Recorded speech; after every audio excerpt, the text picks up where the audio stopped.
Gandang hapon po. Salamat po sa 5. Good afternoon. Pati mo naman yung katabi ng good afternoon. Pati yung nasa kabila, good afternoon. Pati yung nasa likod, good afternoon.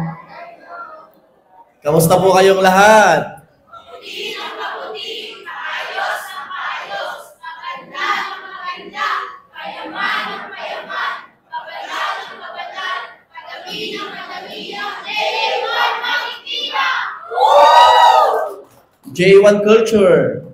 I am a blessing, I am a monument, I am a deliverer, I am a good father, I don't destroy, I build, I do not season up, I appreciate everyone everything.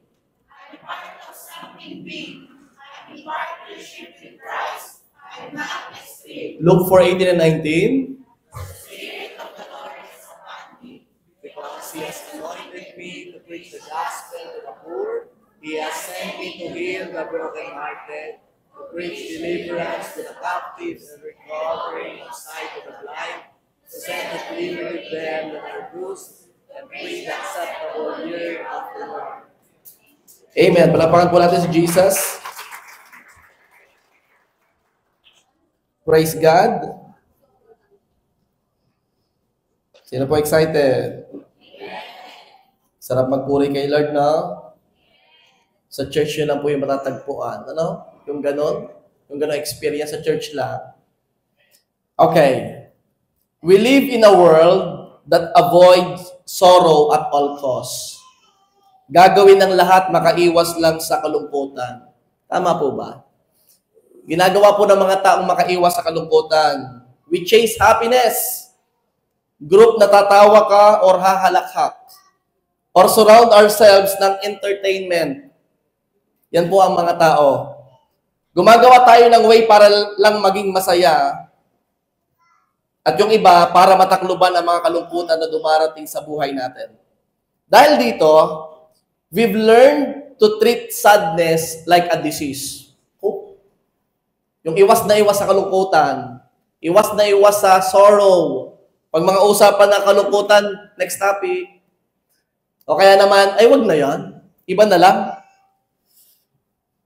So dahil itinitreat mo na ang sadness ay isang disease, so ginagawa mo is to medicate it, to mute it, or move on as fast as you can. Yan talaga ginagawa ng mga tao. At kalimitan, ang ginagawa natin ay humahanap ng way para maging masaya, para malimutan man lang ang kalungkutan na nadarama. Tama pa? Na-experience mo ba ito?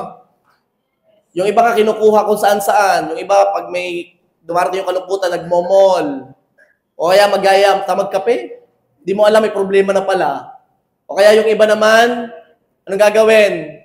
Pupunta kung saan-saan, may party, maggayaya kung anong gagawin. Yan ang ginagawa ng mga tao pag dumarating ang kalungkutan. Gumagawa sila ng way para maging masaya. Pero ang tanong, nawala ba ang dahilan? Christian, dahil Christian ka, para sa iyo to. Ecclesiastes chapter 7 verse 3. Sorrow is better than laughter. Parang kalabo. Because a sad face is good for the heart. Pastor, tinuruan nyo kami ng mga nakaraan na dapat laging masaya, no? Pero sa verse po na Ecclesiastes, sinabi niya na sorrow is better than laughter. Mas mabuti ang kalungkutan kaysa kasiyahan. Labo. Kaya po ang title po nito ay Sorrow is better than laughter. Let's pray. Father God, we thank you. Abba Father, we thank you. Na lahat ng nangyayari sa buhay namin, Panginoon, is according to your plan. Lord, ito'y kalooban mo at para sa ikakabuti namin. And Father God, kung may dumating mang kalungkutan, Lord God, hayaan mo at naturuan mo kami kung paano namin ititreat ang kalungkutan. And Father God, I also pray na anuman po ang pinagdadaanan ng bawat isa, kung meron man, I pray and I declare, masolusyonan nila ito in a biblical way. Hindi ang paraan ng mundo, kundi ang paraan mo, Panginoon. Thank you, Lord God. In Jesus' name, amen. Sige po, palapakan po natin si Jesus. Sino kayang mag-explain ng sorrow is better than laughter? Wala magbo-volunteer, ano? Laughter is better than sorrow. Kaya nga gusto natin tumawa ng tumawa. Pero sa pagkakataong ito, kakaiba ito. What kind of wisdom is this? Grabe ang Bible. Talagang kakaiba. Sa unang tingin, parang malabo. Bakit? Ang kalungkutan ay mas mabuti sa kasiyahan. At paano yun mangyayari, Pastor? So para maintindihan niyo po ito, you need to dig sa Word para maunawaan mo ito. Sorrow is better than laughter is not a call na ikaw ay mabuhay sa kalungkutan, ha? Or i-deny ang joy. Hindi yon. Hindi ganon ang ibig sabihin. So what does it mean? Pag-usapan natin, the purpose of godly sorrow. Number 1, godly sorrow leads to self-examination. Uy, para kang chine-check up. Pag may kalungkutan, ikaw ay chine-check up. Tinitignan lang sa iyong sarili. Sorrow makes people pause na hindi mo magagawa kapag ikaw ay nasa kalungkutan. Or nasa kasiyahan, rather. Sorrow makes people pause or stop. Kasi pag humahalaka ka, hindi mo ito maiisip. Dire-diretso ka lang, tuloy-tuloy. Lagi kang red or lagi kang green light. Pero kapag may kalungkutan, meron niyang red light. Merong stop. O kaya na may merong kulay. Ano yung sa kulay? Yellow ba yun? Orange? Depende sa mata. Sige. Diba? May pause. Pag may kalungkutan, magre-reflect ka sa buhay. Makaisip na may katapusan pa lang lahat dahil may kamatayan. Oo nga. At gawin ang mas mahalaga at maisip gawin ang mga may purpose talaga. Mga bagay na hindi mo maiisip kapag nasa kasiyahan ka. In moments of sadness, we slow down and reflect. There are times na yung pagiging masaya can be distracting. Totoo yan. Sino dito, kapag masaya ka, naiisip mo na ang buhay may katapusan? Wala. Birthday party. Alam mo pare, may katapusan ng buhay. Walang ganon, di ba? Pag masaya ka, walang mag-o-open ng ganong topic. Pero yung topic na yun, may isip mo lang kapag malungkot ka. There are times na yung pagiging masaya can be distracting, pero ang kalungkutan, pinipwersa ka nito to face reality. Sabi nyo nga po, face reality. Ang realidad ng buhay. Anong mga realidad ng buhay? Ang buhay ay maikli, hindi ito mahaba. Ang mga kasama mo hindi pang forever. Grabe naman, pastor, yan preaching mo yan. Parang nakakaano naman yan. Naka-attend pa, no? Hindi, para sa iyo talaga to. Para mas maunawaan natin, yung verse na ito, Ecclesiastes chapter 7 verse 3, sige, Tagalog version, mas mabuti ang kalungkutan kaysa tawanan, sapagkat sa kalungkutan ng mukha, ang puso ay sumasaya. Medyo malabo lalo yung second part. Sapagkat sa kalungkutan ng mukha, ang puso ay sumasaya. Pastor, medyo malabo. I-explain mo talaga yan. Kailangan namin matutunan yan. Sige. Bago natin basahin yan, puntahan natin yung verse na pinagmulan yan. Yung verse 2. Puntahan natin ang verse 2. Mas mabuti pang magtungo sa bahay ng pagluluksa kaysa bahay ng pagdiriwang. Alam niyo na yung pagluluksa, no?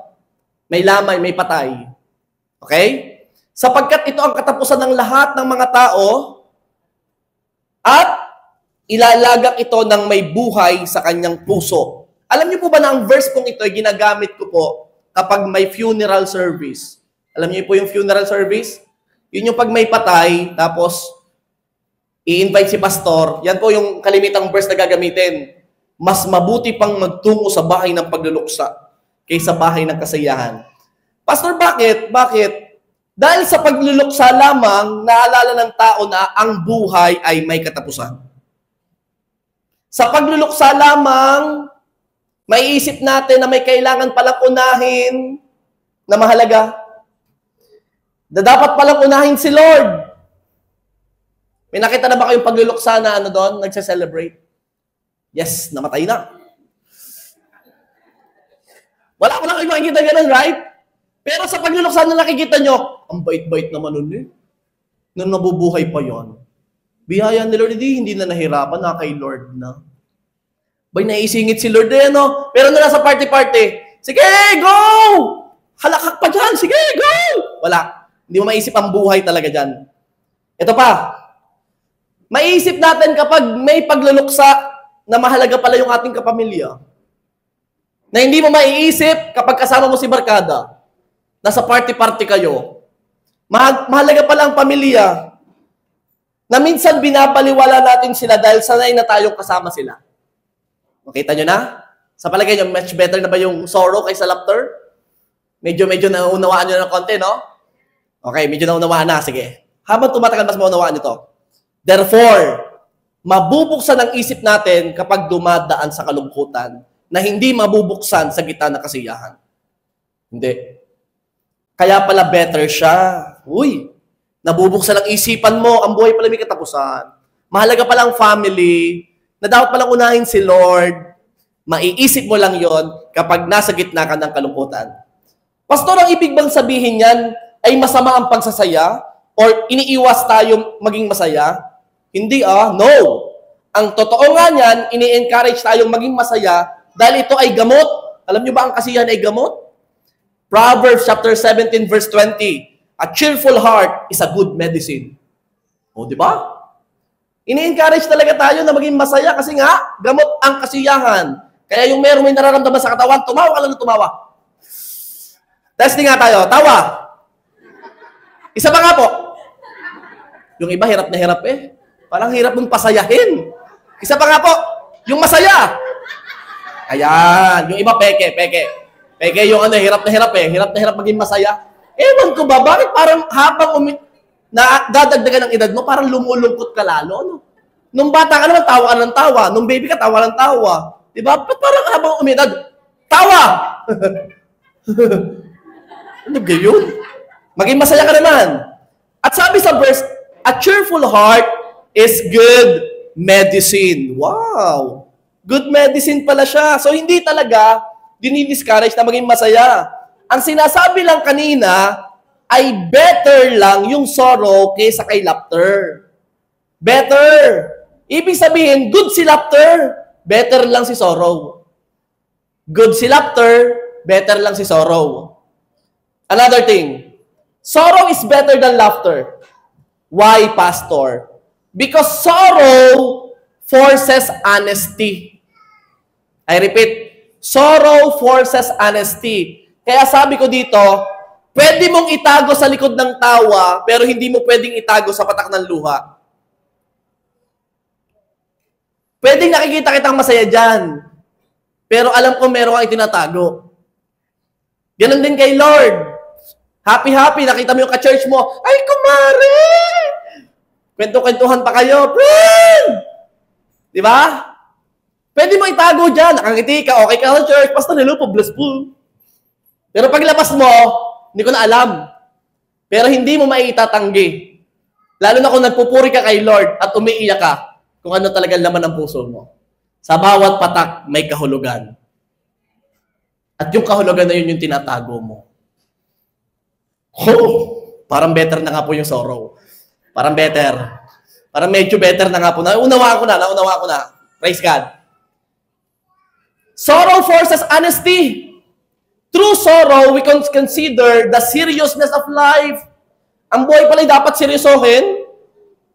Evaluate our situation and make changes to improve our lives.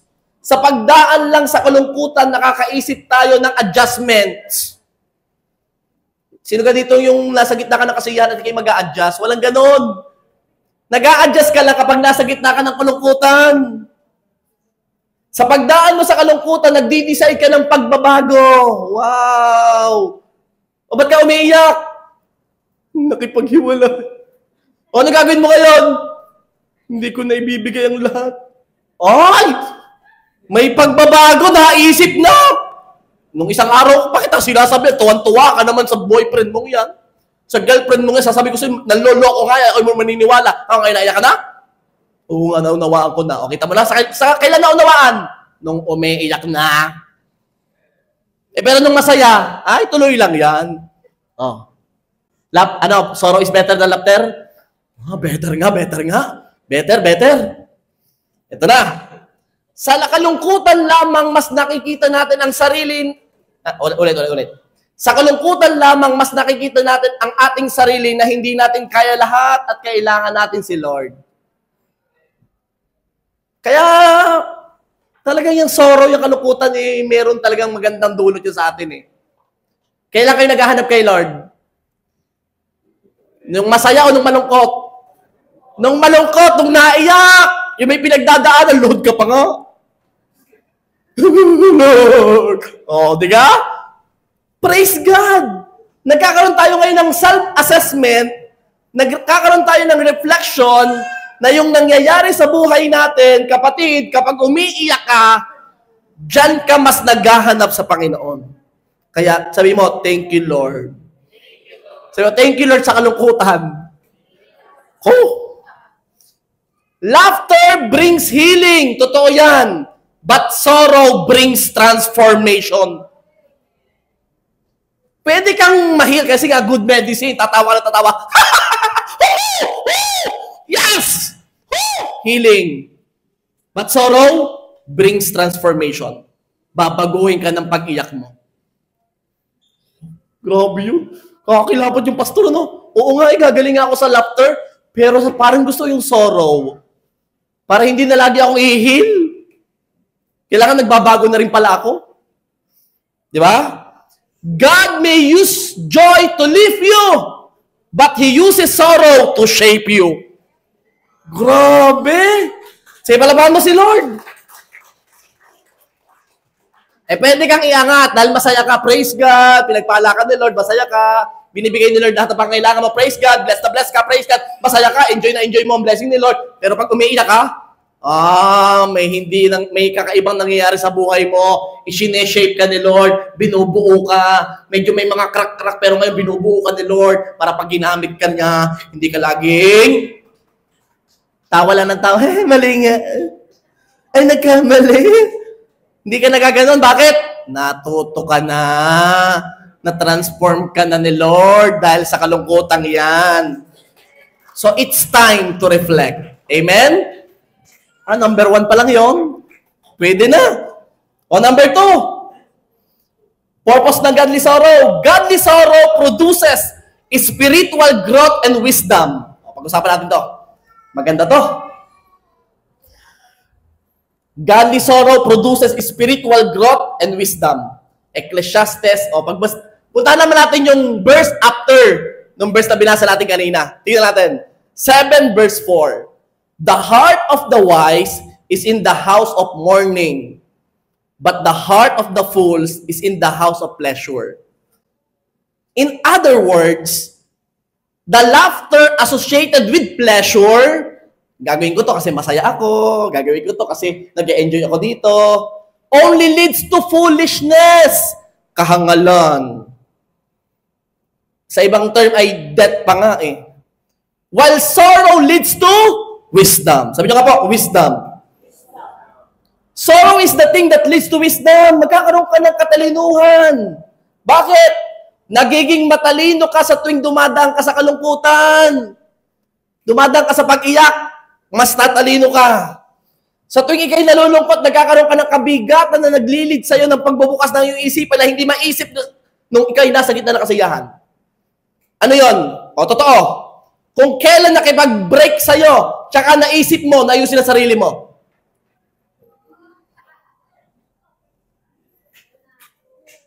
Mag-move on ako, ayusin ko na sarili ko. Kailan nangyari? Nung umiyak ka na. Pero nung masaya ka, happy-happy kayo, holding hands while walking. Oh, sweet. Nung nakipaghiwalay, nag-break kayo, ano nangyari? Anong lagi naman sinasabi? Ayusin ko na sarili ko. Gagawin ko na yung dapat kong gawin. Hindi mo kasi maiisip yun sa gitna ng kasiyahan. Naiisip mo lang yung kapag umiiyak ka na. Naunahin ko muna ang pamilya ko. Uunahin ko muna yung career. Pero na nag-enjoy ka, naisip mo ba yun? Hindi mo naiisip yun.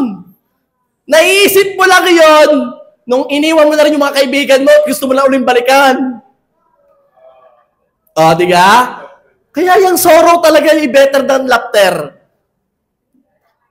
Nung nakaranas kang mautangan at hindi nabayaran, or nakaranas ka ng mga ilangan, saka mo naisip na dapat mag-ipon. Pero nung meron ka, anong ginagawa mo? Gastos dito, enjoy! Bili tayo dito! Bibili tayo dito! Bibili tayo dito! Nung na kailangan na?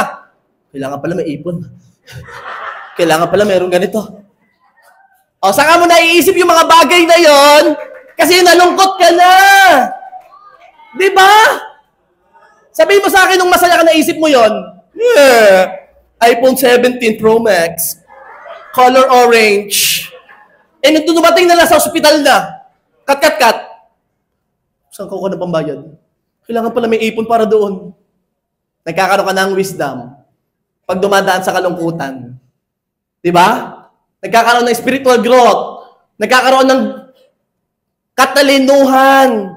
Nung nakaranas ka ma-scam, anong nangyari? Doon mo naisip na mag-fact check.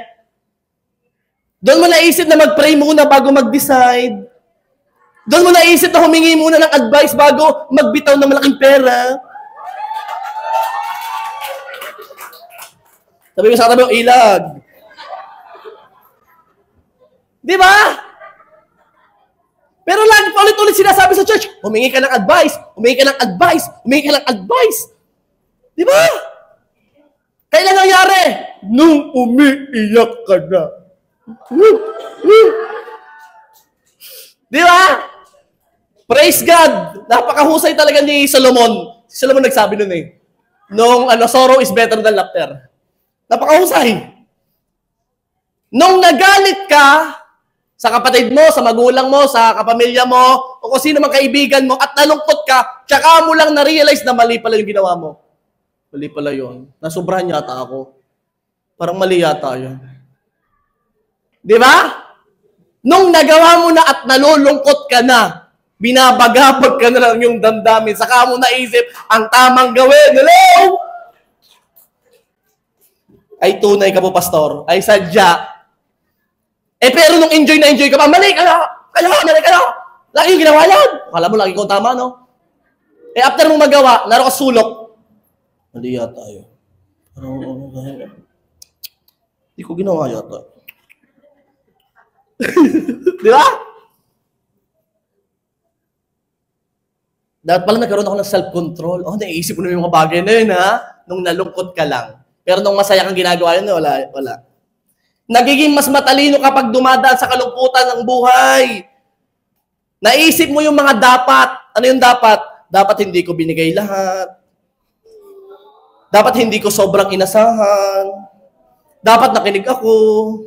Dapat inuna ko si Lord. Dapat umattend ako. Dapat nag-try ako. Dapat nga makinig ka agad. Yan yung tayo eh, no? Kaya talaga, sorrow is better than laughter. Sinabi ko kanina that a cheerful heart is a good medicine. Tama po ba? Napakahusay na gamot ng laughter. Kaya kung gusto mo talagang gumaling agad, tumawa ka lang ng tumawa. Solusyon yan. Ngumiti ka lang ng ngumiti. Gagaling ka. Tama yun. Pero, incomplete. Bakit po incomplete? Kasi sabi nga doon sa verse kanina sorrow is better than laughter.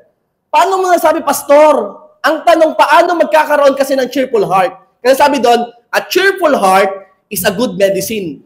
Ang tanong, paano magkakaroon ng cheerful heart?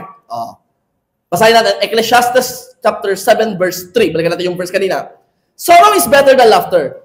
For by sadness of face, sadness, paano yung mukha ng sad? Kaya na lang. The heart is made glad. Pastor, explain mo nga, hindi ko maintindihan. Kalungkutan ng mukha, ay kasiyahan ng puso. Ano yun? Malabo, pastor, ipaliwanag mo. Paliwanag natin. Malimit, lalo na at paulit-ulit, yung dahilan ng iyong kalungkutan. Ano yung mga dahilan ng iyong kalungkutan? Yung paulit-ulit. Yung anak mong hindi pasaway. Yung lagi ka pinatawag sa guidance office. Ano pa yung nagbibigay sa'yo ng kalungkutan? Yung asawa mo, hindi nagbabigay ng sahod. Nakakalungkot yun. Yung may pambayad na hindi pa mabayaran. Ano pa nakakalungkot? Yung nabawasan yung allowance mo. Nakakalungkot yun, ha? Ano pa nakakalungkot? Yung nangako pero hindi naman tinupad. Ulit-ulit. Sinabi na ganito, hindi naman. Ano pa yung nakakalungkot na pangyayari sa buhay mo? Yung yung sabi ate, hindi naman umatid. Nakakalungkot yun. Ano pa? At kung ano-ano pa. Sige, pagpalagay na natin yon. Kung ano yung dahilan ng paulit-ulit na dahilan ng iyong kalungkutan, hindi mo na kailangan ng gamot. Maaari ka naman pag may sipon ka, iinom ka ng gamot. Mamaya, nagkasipon na naman, iinom ka na ulit ng gamot. Mamaya, nagkasipon ka na naman, iinom ka na naman ng gamot. Alam mo ang problema? Hindi na yung sipon o yung gamot ang may problema. Ikaw na ang may problema. Baka ikaw naman hindi mo inaalagaan ng katawan mo. Ganon din sa laughter and sorrow. Pakinggan niyo mabuti. Hindi mo na kailangan ng gamot kung paulit-ulit din lang ang kalungkutan. Ang kailangan mo ay malungkot talaga. Pastor, anong ibig sabihin ng malungkot talaga? Hindi mo kailangan ng gamot na kasiyahan na akala mo ay mawawala ng iyong kalungkutan. Ang kailangan mo ay malungkot talaga yung iyak na. Pastor, bakit? Dahil sa kalungkutan mo lang maiintindihan na kailangan mo nang matutunan at lampasan ang mga bagay-bagay na paulit-ulit na nga lang nangyayari sa'yo. Hindi ka ba napapagod sa parehong tao? Baka pwede mag-adjust ka na. Hindi mo na kailangan ng laughter is the best medicine. Hindi mo na kailangan. Baka pwede mag-adjust ka na. Kung yung taong yun ay paulit-ulit na nagpapalungkot sa'yo, tigil. Turuan mo ng sarili mo na sa tuwing gagawin ng taong yon, baka pwedeng hindi ka na malulungkot. Hindi na. Pinag-pray ko na kay Lord. Okay na yun. Kung ulitin man, hindi na ako malulungkot. O laughter is the best medicine? Hindi na. Punta ka na sa pangalawa. Talagang malungkot ka na, umiyak ka na. Lord, bakit ganito itong asawa ko? Lord, bakit ganito yung kapitbahay ko, chismosa? Siniraan ako na siniraan. Patuwing makikita ko ito, mainit ang dugo ko sa katrabaho kong ito. Kung paulit-ulit na ang dahilan, baka pwedeng ikaw na mag-adjust. Umiyak ka talaga. Ipag-pray mo talaga kay Lord. Pagbabalik pa yung dahilan na yon, ipag-pray mo na kay Lord na hindi ka na malulungkot. Pwede ba yon?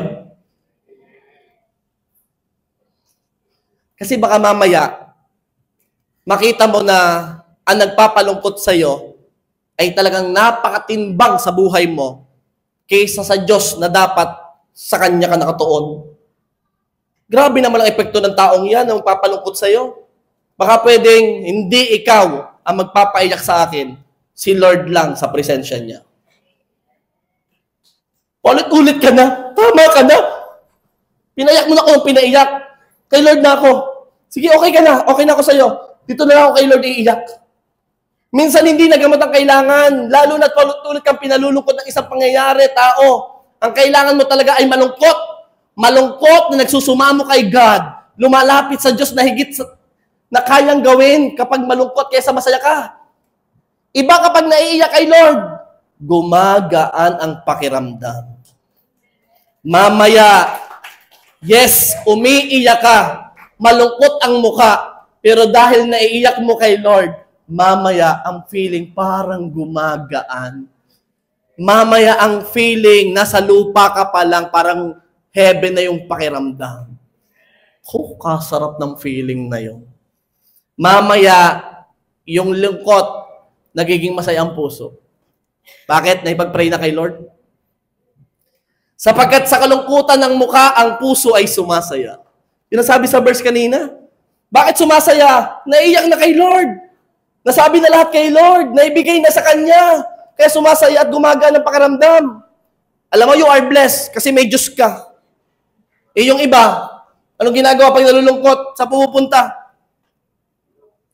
Saan? Sinagsabing kasino? Anong ginagawa mo pag nalulungkot ka? Party-party? O kabarkada mo naman yung pumunta ka sa zoo? Anong pinupunta mo sa zoo? Yung red horse? Ha? Anong ginagawa mo? Yun ba ang ginagawa mo malungkot ka? Ang Kristiyano hindi yun ang ginagawa. Ang nalulungkot na Kristiyano lumalapit sa Panginoon. Yan ang ginagawa ng Kristiyano. Kasi kahit pa Puntahan mo lahat ng kasiyahan sa mundong ito, hindi niyan maaalis ang kalungkutan na nararamdaman mo. Yung iba, kapag nakipag-break, anong ginagawa? Maghahanap ng iba. Akala mo na may pampuno yun. Akala mo na may mapapalitan. Akala mo na may nakapag-break ka sa akin, maghahanap ako ng iba. Mas pogi. Mas mayaman. O, nung naging kayo, sa palagay mo, nalis ang kalungkutan? Hindi. Hindi maalis. Tatandaan mo, si Lord lang ang healer. Si Lord lang ang healer. Kaya kapag may sugat ang puso, sa Diyos ka magpagamot. Hindi ko saan-saan. Ano? Okay, good. At sa bawat kalungkutan na dadaanan mo at haharapin mo, nakasama siya na. Tumatalino ka na. Marami kang matututunan sa kalungkutan na dadaanan mo. At mamaya, hindi mo napapansin, ang nagpapayak na lang sa'yo si Lord. Hindi na yung problema mo. Mas masaya yung pakiramdam yun. Amen? Amen. Yung mga iba dito, kung sino-sino pa nagpapalungkot sa'yo. Hindi naman yan. Sa church hindi ka umiyak. Pagdating sa taong yun, umiiyak ka. Ano yun? Diyos mo? Oh, sige nga. Mas matimbang pa yun kaysa Diyos mo. Sa church, sabi ng worship leader, itaas mo kamay mo! Lumapit ka sa altar! Iiyak mo sa Panginoon! Pagdating sa labas, mayroon ka na kasama dyan, iyak ka na sa Kanya.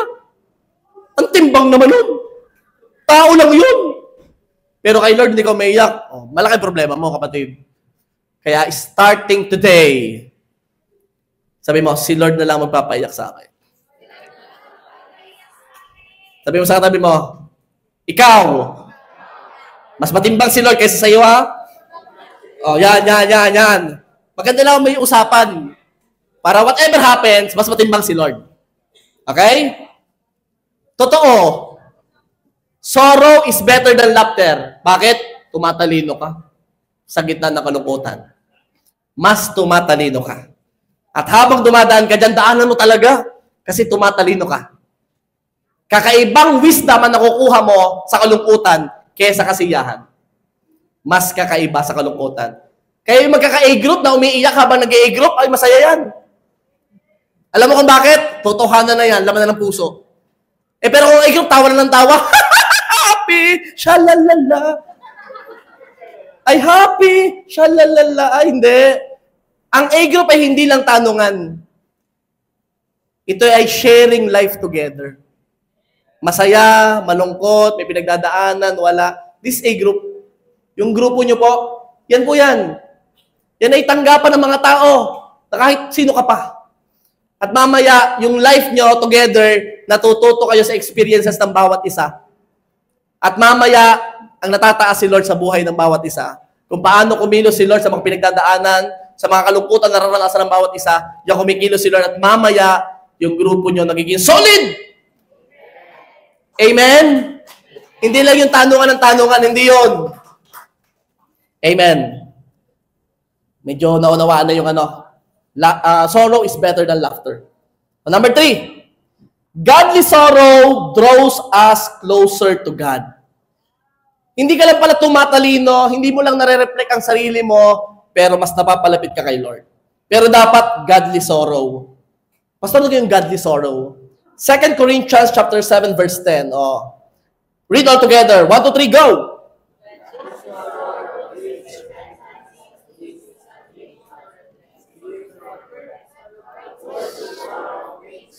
Ayan na. Meron pong dalawang nabanggit na sorrow. Isang godly at isang worldly. So meron tayong tinatawag na godly sorrow, worldly sorrow. Ang sorrow po kasi can be a make or break moment. Sabi nyo nga po, make or break moment. When we say make moment, ibig sabihin, may magandang epekto yun sa'yo. Pag sinabing break moment, ay nako, matindang epekto niyan sa'yo. May nabanggit na dalawang sorrow, isang godly, isang worldly. Pag-usapan natin, what is godly sorrow? Godly sorrow, ito ay dadalhin ka sa pagsisisi, sabi sa verse, at ihahatid ka tungo sa kaligtasan. While worldly sorrow, dadalhin ka sa kapahamakan or kamatayan. So, dalawa yun ha. Kapag ang kalungkutan na yan ay dadalhin ka lang sa iyong kwarto para umiyak or dadalhin ka lang para magkasala, worldly sorrow yan. Inuulit ko. Kung dadalhin ka lang yan para magkasala, malamang worldly sorrow yan. And mostly, wala nun dito sa lugar na to, na kapag nalulungkot, ang ginagawa ano? Kasalanan. Kung ano-ano. Pag nalulungkot, makapag-release ng stress, bili ka nga dyan. Alam nyo na yun. Hindi ko na-explain. Yan ang ginagawa nila. Ang tawag nun, worldly sorrow. Nalungkot ka, ang pinalit mo kasalanan pa. Ano ba yan? Pero ang Kristiyano iba. Ang kalungkutan na godly ay dadalhin ka papalapit kay Lord. Tutulungan ka nitong magsisi. Ang tawag dyan, godly sorrow. Ano ba ang pagkakaiba? Ang godly sorrow, focus on God. Dadalhin ka nitong mas mapalapit sa Diyos, magbago at mag-renew. Example, sorry Lord, nagsinungaling po ako. Sino dito mahilig magsinungaling? Kunti lang naman, pastor. Nagpapractice ka sa malaki. Sorry Lord, nandaya po ako. Sorry Lord, nagkasala po ako. Sorry Lord, mas inuna ko siya kaysa sa'yo. Sorry Lord, nagtiwala ako sa sarili kong lakas kaysa umasa sa'yo. Ano nangyayari? At least, my Lord. Sorry Lord. Alam niya kung saan pupunta at lalapit. Godly sorrow yon, tinutulungan ka nitong mas mapalapit or bumalik sa Diyos. Godly sorrow. Ano naman ang worldly sorrow? Itong worldly sorrow, focus on self. Sabi nyo nga po, self. Rooted sa pride po ito. O kaya naman fear of punishment or denial. Anong meron dito? Temporary change rather than true transformation. Ano ibig sabihin? Nalulungkot dahil naapakan ng pride. Yung iba naman, nalulungkot, hindi umaamin ng pagkakamali. Uy, wala nun dito. Nalungkot dahil niyurakan ng pagkatao. Anong gagawin ng niyurakan ng pagkatao? Ang gusto niya, gaganti. O, kita rin niyo na? Worldly sorrow yun. Ano pa? Yung iba gustong protektahan ng sarili. Yan ay kalungkutan na ikaw din ang dahilan dahil mas inuna mo si self kaysa kay Lord. At sa tuwing darating ang kalungkutan, tulad ng mga ganyan, anong ginagawa mo? Sa halip na papalapit kay Lord, ang pinipili mo ay magkasala. Worldly sorrow. Sa halip na lumapit sa Diyos ay lumalayo. Worldly sorrow. Ang godly sorrow, dadaling ka nito sa lugar na mas mapalapit ka sa Panginoon. Sa bawat pagbagsak, lapit kay Lord. Sabi mo nga sa katabi mo, sa bawat pagbagsak, lapit kay Lord. Anong pagbagsak, pastor, yan? Kung ano man yan. Kung kasalanan man yan, lapit agad kay Lord. Huwag mahihiya. Pastor, paulit-ulit na Yun na nga Paulit-ulit na nga. The more kang lumapit, kasi mas kailangan mo si Lord. Okay? Pastor, sa bawat sa bawat kalungkutan, iiyak kay Lord. Hindi ko kanino-kaninong balikat iniiyak yan. Kaya mamaya, magkakamali ka na nilapitan. Akala mo'y friend at friend pa. Iba na pala. Sa bawat problema, idulog kay Lord. Amen po ba? Maganda nagagawa ng kalungkutan, mas lumalalim ang pagkakilala mo kay Lord. At ano sabi sa verse? Godly sorrow brings repentance that leads to salvation. Pastor, bakit ilalapit kay Lord? Kasi lagi may pagliligtas si Lord. Ilalapit mo sa Kanya, Pastor, ako'y nalulungkot, bakit? Walang pambayad. Ilapit mo kay Lord, mamaya may pambayad na. Kasi siya'y magliligtas. Pastor, iniwan ako. Ilang taon ba kayo? Ano lang, 2 weeks. Ba't iyak ka na? Pastor, Percy,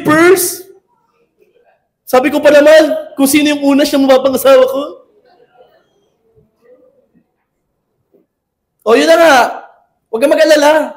Lumapit ka kay Lord, unahin mo siya, at bibigyan ka niya, sinasabi mong, hindi man first, pero best para sa'yo. Lagi may pagliligtas. Kung dumadaan ka sa kalungkutan, pinapataan ka talaga ni Lord dyan. Kasi alam ni Lord na meron kang matututunan na hindi mo matututunan sa kasiyahan. Kaya ka pinapadaan. At sasabihin ko sa iyo, sa tuwing dadaan ka sa pagsubok, hinihimo ka ni Lord na mas lumapit sa Kanya. Kasi tuwing lagi kang masaya, ay hindi mo na maiisip lumapit pa kay Lord. Kailan ka mas lumapit kay Lord? Nung may pinagdadaanan ka na, nung may problema na, Pastor, o bakit? Pa-pray. Bakit? May apply po kasi ako ng trabaho. O kita mo na, praise God, wala kang trabaho. Kasi naisip mong magpa-pray kay Pastor. Kasi kung may trabaho ka, hindi ka magpapa-pray kay Pastor. Pastor, bakit? Sabi ng doktor, may sakit po ako dito Pa-pray naman. Oh, praise God! Hindi mo yan maiisip nang wala ka niyan. Maging masaya ka dahil sa kalungkutan na yan, pinapalapit ka sa Diyos. Ay, oo nga, no? Naisip ko na, Pastor, bakit? Yung katrabaho ko lagi ako inaaway. Ano gagawin natin? Isusumpa na natin? Hindi! Pastor, ipag-pray mo nga ako na yung binabalik ng pangit, ay pakita ko na maganda pa. Oh, at least, praise God, lumapit ka dito, humingi ka ng payo, at pagpe-pray natin yung taong yun kasi hindi mo yan maiisip nang hindi ka dumaan sa kalungkutan. Imagine mo kung puro masaya nangyayari. Sige nga. Maghanap ka kaya sa Panginoon? Hanapin mo kaya si Lord kung puro kasaganahan, blessings, prosperity, perfect life? Maghanap ka kaya sa Panginoon na okay ang lahat? Hindi ka maghahanap. Kaya sa nagtatanong, Pastor, bakit ka nga naman? Saan ka nagsimula ang unang kasalanan? Kay Eva at kay Adan, ano ka pong ginawa? Kinain yung prutas. Ako na may taka po, bakit ka po inilagay pa yung punong yun doon? Eh kung hindi inilagay yung puno na yun, eh di wala tayong kasalanan. Oh, matalino ka. Marunong ka pa kay Lord. Ako na may magtatanong sa iyo. Sa palagay mo ga, kung wala yung punong iyon, sa palagay mo maghahanap si Eva at kay Adan, si Adan kay Lord? At perfect ang buhay nila? Eh baka hindi nga ho. Ay perfect po yung buhay. Kaya pag magharap yun sa Panginoon, yung ano, tama may puno doon. Tama. Hindi ka maghahanap kung perfect ang buhay mo. O kailan ka lumalapit sa Panginoon, sino dito may hinihingin pagtaas ng sahod? Amen. Lahat lahat. O, pinag-pray mo yung ba kayo kay Lord? Praise God, may mababang sahod. Thank you, Lord. Thank you, Lord. May kalungkutan na kaunti. Ano? Salamat sa kalungkutan, mas lumalapit ka sa Panginoon. Amen? In conclusion, ang bilis ko, di ba? Sa kalungkutan, natatanggal ang maskara. Sa kasiyahan, taklob ang tunay na ikaw. Sa kalungkutan, nabubuksan ang puso. Sa kalungkutan, nabubuksan ang altar para mas lumapit ka sa Diyos. At ang ibang healing ay hindi lang nahi-healed sa pamamagitan ng saya. Some healing only happens when you allow yourself to be broken. Hindi ka naman i-heal ni Lord nang hindi ka naman broken, ano?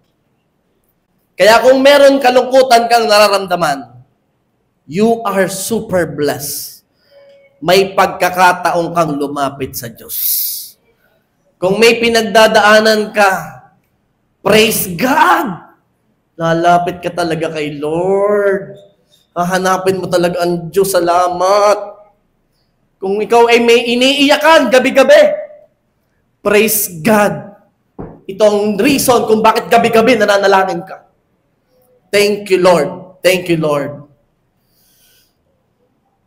Hindi niyo na po ba napapansin kung ano ang mga topic natin ngayon? Anong topic natin last Sunday? Magpasalamat kahit mahirap. Talagang mahirap yan. Ano ngayon? Sorrow is... Pastor, paano yung mga itinuturo mo, yung mga hindi namin nakasanayang mga turo? Para mga kakaibang turo talaga yan.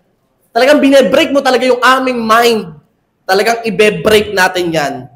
Kasi ang tema ng ating anniversary this coming October ay No More Limits. Pastor, bakit? Bakit yung no more limits? Kasi, baka pag may dumating na kalungkutan, malimitahan ka sa gagawin ni Lord. Baka pag may dumating na pagsubok, bumagal ka. Kaya nga ito yung mga preaching ko, para pag may dumating, dire-diretso ka lang. Pag may dumating na iyakan, okay lang yan, pampalapit lang kay Lord. Pag may dumating na pagsubok, magpatayin kay Lord. Wala makapigil. No more limits. Hindi na tayo mapipigilan para ang church na ito ay lumaki at maraming taong makakilala sa Panginoon. Hindi na. Kaya abangan yung mga susunod na linggo po natin, ha? Matindihan itong mga turong ito. Kaya huwag kayong a-absent. Pastor naman, huwag kang absent. Unahin mo si Lord. Another conclusion. Ang dami palang conclusion, kaya pala ang bilis na tapos. Sorrow does not mean God has left you. Akala mo na kapag nalulungkot ka, iniwanan ka na, pinabayaan ka na ng Diyos. Hindi yun totoo. Hindi kapag nasa kalungkutan ay iniwan ka na ng Diyos. Mali! Kahit pang pinagpalit mo yung inuman na nasa kalungkutan ka, hindi ka iniwan ni Lord. Andun pa rin siya sa eksena.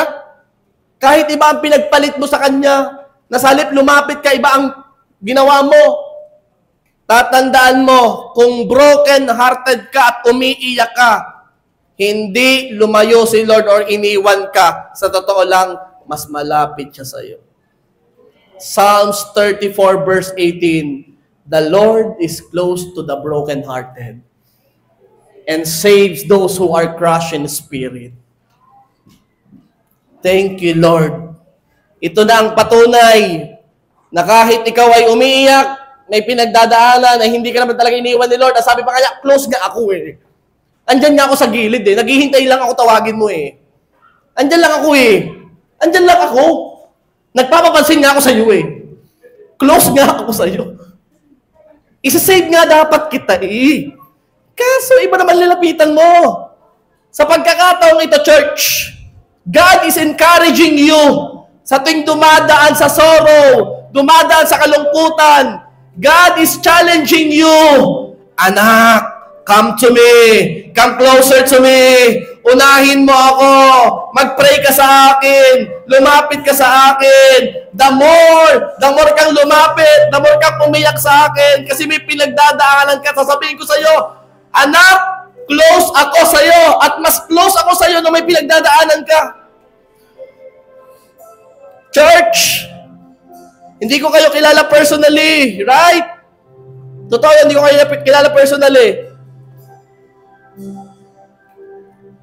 Hindi ko alam kung ano pinagdadaanan nyo. May pinagdadaanan sa pera, sa relasyon, pinagdadaanan dahil lagi nag-aaway, may pinag-aawayan. Yung iba kaya nalulungkot dahil iniwan. Yung iba dahil may karamdaman. Yung iba dahil broken family. Yung iba, ang feeling nila ay pinagkakaisahan sila. Yung iba, ang feeling nila ay alone sila lagi. Pero may sasabihin ako sa iyo. Hindi talaga may provide ng church ang lahat ng pangangailangan mo. Pero meron ako isang sigurado. Kayang i-provide ni Lord lahat ng pangangailangan mo. At kaya kang i-save ni Lord sa lahat ng pinagdadaanan mo. Hindi namin kaya dito, pero sigurado akong kaya ni Lord lahat.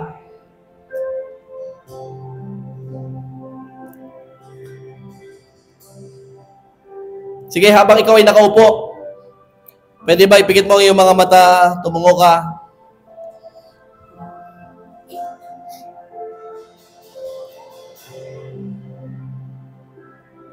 Sorrow is better than laughter. Mas mabuti ang kalungkutan kaysa kasiyahan. Today,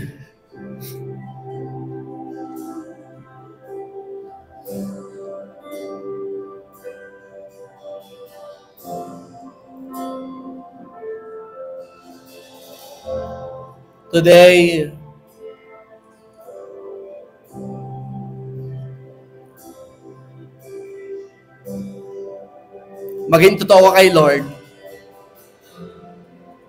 Wala kang itatago kay Lord. Sabihin mo yung totoong nasa isip mo kay Lord sa pagkakataong ito. Talk to God honestly. Tanggalan ng maskara. Babaan ng pride.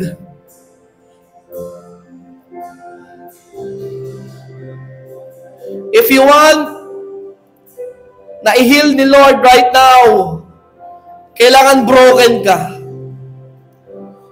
Right now,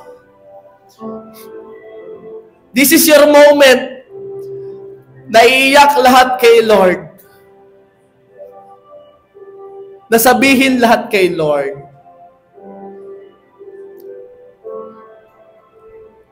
Kung merong isang area ng buhay mo na kinalulungkot, this time, I challenge you, bring that to God. Dalhin mo sa paanan ng Panginoon. Dalhin mo sa paanan ng Panginoon. Come on, church. Dalhin mo.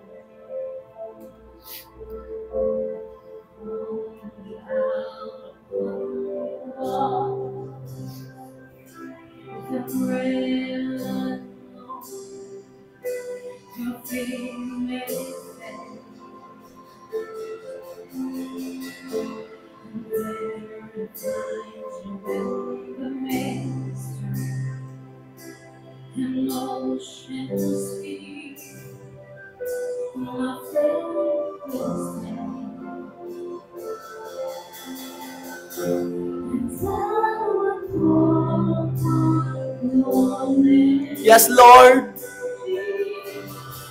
Church, call upon the name of the Lord right now. God, help me. God, I need you. Lord, lumalapit ako sa iyo. Come on, church. Lapit sa Panginoon. Lapit sa Panginoon.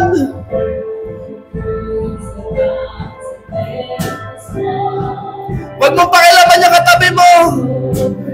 Lumapit ka kay Lord. Kung tunay na may kalungkutan sa puso, maipakita mo sa Panginoon dahil hindi mo naman itatago yan.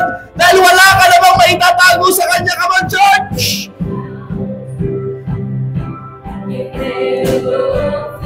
Open your heart!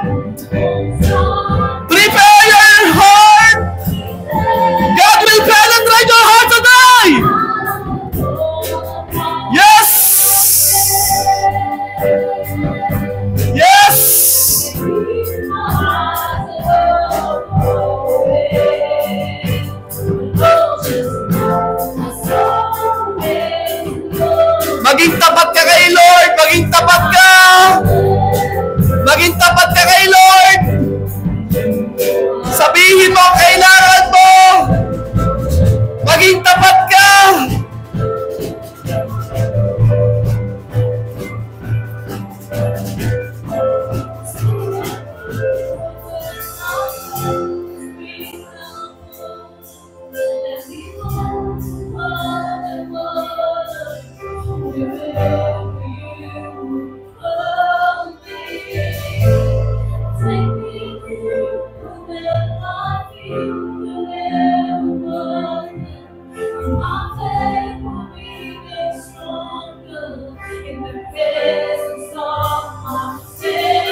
now. If you want, kung ano ginagawa mo tuwing ikaw ay malungkot, kung ano kasalanan ginagawa mo tuwing kayo nakakaranas ng kalungkutan, depressed, right now, gawin mo ang pinakatamang gawin. Walang iba kundi lumapit sa Panginoon. I challenge you, right now, I challenge you sa paghakbang ng iyong paa, dito sa unahan. I challenge you, walk here sa altar. Lumakad ka palapit dito na nagsusumamo, lumalapit sa Panginoon. Gagawin mo lang tamang paraan sa tuwing ikaw ay may kalungkutan. Lalapit ka sa Diyos right now. Hindi na pag-iyak sa tao, hindi na pag-iyak sa pangyayari, hindi na pag-iyak sa sitwasyon. Ngayong oras na to, iiyak ka dahil sa presensya ng Panginoon. Iiyak ka dahil may kaligtasan gagawin si Lord sa oras na to, church. Yes! Yes!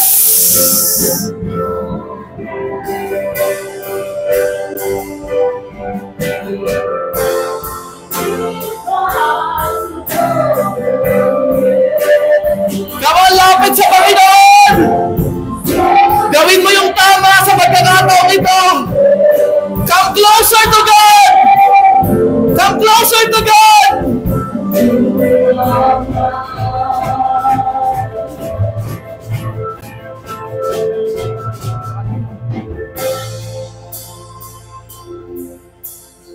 Come closer to God! Kung ikaw ay nanatili pa sa iyong upuan, I challenge you, kapatid, kahit sa paghakbang mo pa lang, at least maranasan mo sa unang pagkakataon na totoong lumapit sa Panginoon kapag ikaw ay nalulungkot. Mag-practice ka. Mag-practice ka ng paglapit sa Panginoon.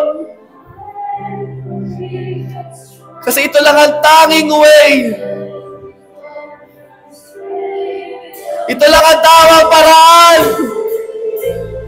At sa pagkakataon ito, ipaparanas ng Diyos ang matindi niyang presensya sa lugar na to. Hindi ka nalang iiyak kung kanino pa man. Iiyak ka sa presensya ng Diyos sa lugar na to. Come on, church!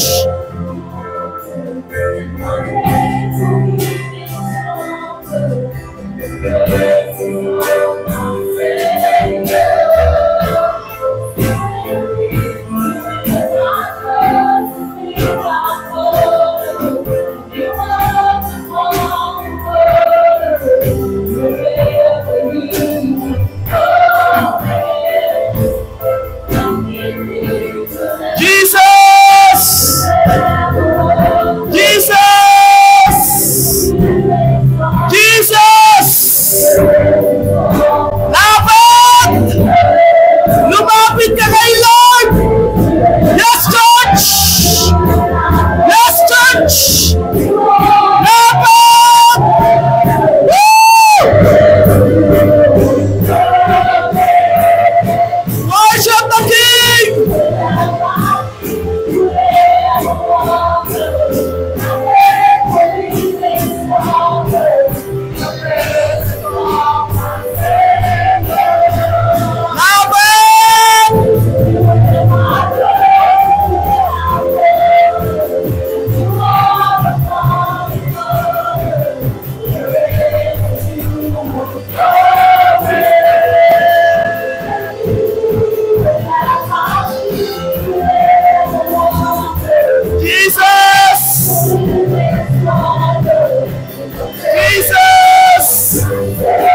now, cry out to God. Cry out to God. Without songs, without instruments. Right now, cry out to God. This is our moment with God. Ito dapat gawin kapag dumadaan sa kalungkutan, lumalapit sa nag-create sa atin. Walang iba kundi si Lord. Come on, church. This time, tama natin. Ito ang ginagawa ng Christian. Cry out to God. Hindi lang para sa sarili natin. Pwede mong iyak kay Lord kung nagkaroon ka ng problema. Dahil naiisip mo kung ano nangyari sa Pilipinas, nagkaroon ng mga ghost project, kurakot, ito dapat gawin. Lumapit sa Panginoon, iiyak mo kay Lord. Ito ang dapat gawin. Hindi para magalit sa nagkasala, kundi ipag-pray sila sa Panginoon, ito ang dapat gawin. Kung may nakita kayo, nabalitaan kayo na hindi maganda, ito ang dapat gawin, ilapit mo sa Panginoon. Cry out to God, huwag ka na sumali sa pagpo-post, sa pagko-comment na mga negative. Ang Kristiyano ay nagmamahal. Ang Kristiyano ay nagpe-pray sa mga taong yon. And right now, ipag-pray mo ang family mo na minsan napapabayaan mo, hindi mo nabibigyan ng atensyon. Come on, church. Ipag-pray mo magulang mo, kapatid mo, ang mga kamag-anak nyo, ipag-pray mo na makakilala sa Panginoon right now. This time, ipag-pray mo din kay Lord, lahat ng katrabaho mo, kaklase mo. Ipag-pray mo kay Lord na unahin mo kung alin yung mahalaga. Come on, church. This is our moment na mas lumapit sa Panginoon.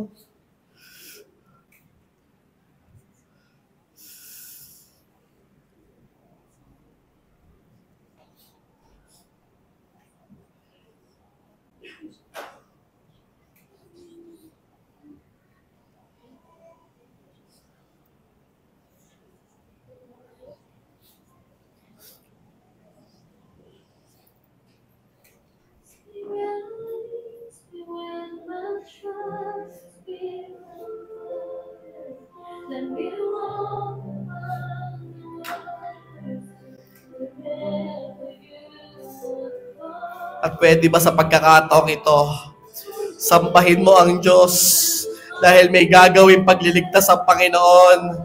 Sambahin mo ang Diyos dahil may gagawin siya sa bansang Pilipinas. Sambahin mo ang Diyos dahil may gagawin siya sa buhay mo. Sambahin mo ang Diyos dahil may maganda siyang plano sa bawat isang naririto. Come on, church, sambahin mo siya ng buong puso. Walang maskara. Totoong pagsamba. Walang limitasyon. Walang limitasyon. Come on, church. Sambahin mo siya.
Pwede ba natin palakpakan ang Panginoon?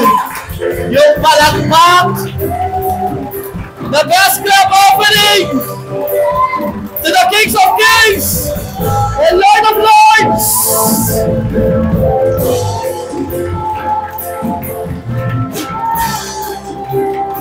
We give you the highest praises, honor, adoration, thanksgiving, come on, church!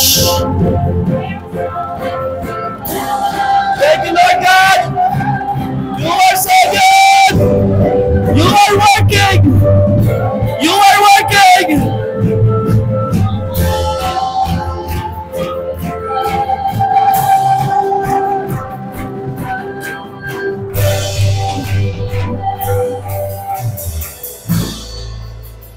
Oh Father God, salamat po sa iyong pagtuturo sa amin.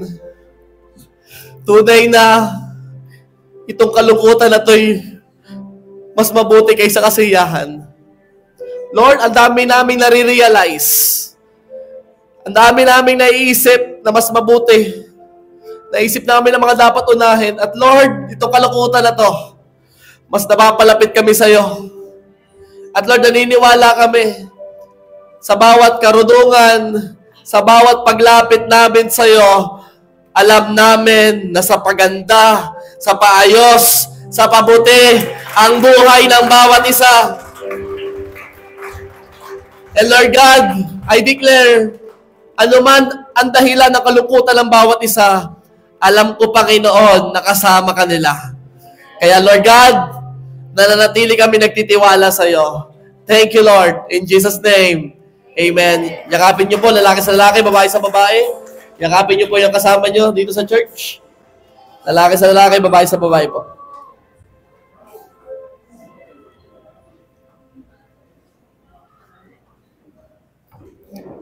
Father God, bless and sanctify those elements as we partake of the bread and drink of the cup. Give us the grace to remember what you did in the cross. In Jesus' name, amen. Tayo po magsiyo po lahat.